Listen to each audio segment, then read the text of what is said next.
Actually, it's the president who brought the Philippines back in the consciousness of the US business community.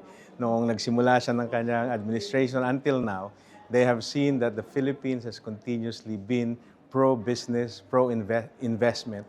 And in fact, yung mga key pieces of legislations na ginawa natin sa Pilipinas under his administration ay napakalaking tulong para maka-attract ng negosyo para sa ating bansa. Meron po tayong inilinyang mga business engagements at yun po yung mga kumpanya na gustong tingnan ang Pilipinas bilang destination ng kanilang investments.